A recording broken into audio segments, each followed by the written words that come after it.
do you ever see people around you that make the mistake of thinking that money is the actual goal, and then they maybe got into it aiming to achieve freedom or these other things, security, but then they are just so caught up in moving that goalpost that they forget kind of the end goal?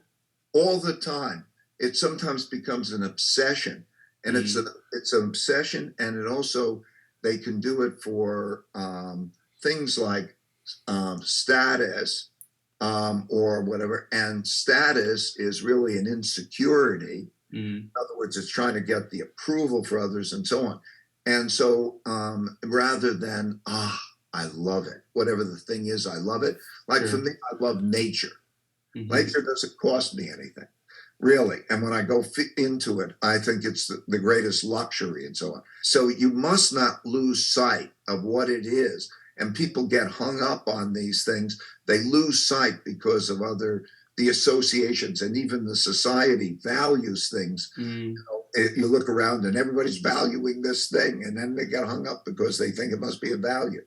You must know yeah. your nature, and you must feel it, and know what you think, what you feel.